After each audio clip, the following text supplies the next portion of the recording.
వైఎస్ఆర్ జిల్లా రాజంపేట ఏఎస్పీ మనోజ్ రామ్నాథ్ హెగ్డే ఎదుట విచారణకు హాజరయ్యారు. ఎమ్మెల్యే అరవ శ్రీధర్ బాధితురాలు, ఆమె తరఫు లాయర్. ఎమ్మెల్యే అరవ శ్రీధర్ పై జాతీయ ఎస్సీ కమిషన్ కు బాధితురాలు ఫిర్యాదు చేయడంతో రాజంపేట ఏఎస్పీ ముందు హాజరు కావాలని కమిషన్ ఆదేశించింది. పిటిషనర్ గా అరవ శ్రీధర్ బాధితురాలతో పాటు ఆమె లాయర్ కూడా ఏఎస్పీ ఎదుట విచారణకు హాజరయ్యారు.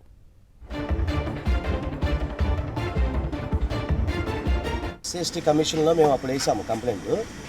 సో నేషనల్ ఎస్సీ కమిషన్లో పిటిషన్ ఫైల్ చేయడం జరిగింది ఈ విషయం మీద. సో కమిషన్ వారు మా పిటిషన్ స్వీకరించి దీని మీద ఎంక్వైరీ చేయమని చెప్పేసి మాకు నోటీస్ ఇవ్వడం జరిగింది మా క్లయింట్కి, ప్లస్ నాకు కూడా వచ్చింది. సో ఈరోజు ఇక్కడ ఆనరబుల్ ఏఎస్పీ గారి దగ్గరికి వచ్చారు. ఇప్పుడు మా యొక్క వాదనలు ఏవైతున్నాయో, మా దగ్గర ఎవిడెన్స్ ఏవైతున్నాయో అవన్నీ కూడా మేము ఇప్పుడు సమర్పించి ఆ సార్ ఏం అడుగుతారు అవన్నీ కూడా ఇచ్చి దీన్ని ముందుకు తీసుకెళ్తాం కేసు. నేను మళ్ళీ చెప్తున్నా, ఆజాద్ న్యాయం కోసం పోరాడతాడు. అవి మీ అందరికి కూడా తెలుసు. ఎన్నో రూమర్స్ వచ్చినాయి, అన్నిటి కూడా చెక్ పెట్టి మళ్ళీ చెప్తున్నాను, భవిష్యత్తులో న్యాయ పోరాటం అయితే ఆగదు. 100% మీ అందరికీ సపోర్ట్ చేస్తాను. ఖచ్చితంగా ఈ కేసులో మేము 100% విన్ అవుతాము. సంబంధిత వ్యక్తులపైన ఖచ్చితంగా శిక్ష పడేలాంత వరకు నేను పోరాడతాను. వైఎస్ఆర్ జిల్లా రాజంపేట ఏఎస్పీ మనోజ్ రామ్నాథ్ హెగ్డే ఎదుట విచారణకు హాజరయ్యారు.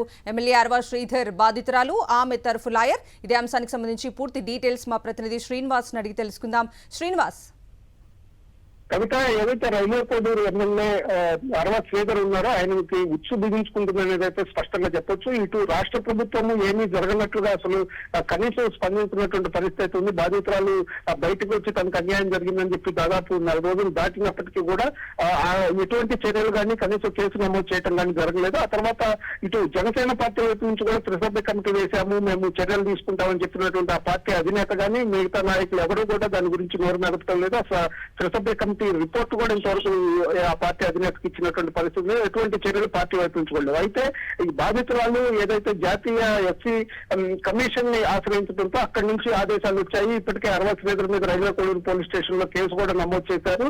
దీనిలో భాగంగానే ఏదైతే జాతీయ ఎస్సీ కమిషన్ ఇచ్చినటువంటి ఆదేశాల మేరకు ఈ రోజు బాధితురాలు హర్షవీణ ఏదైతే రాజంపేట ఏఎస్పీ రామ్నాథ్ హెగ్డే ముందు హాజరైనటువంటి పరిస్థితి.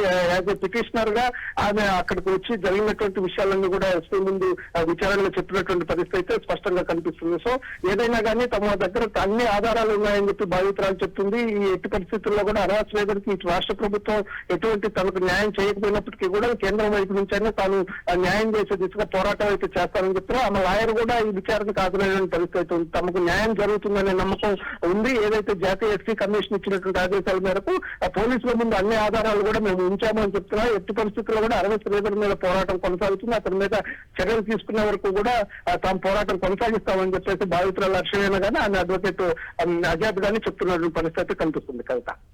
Right Srinivas, thank you.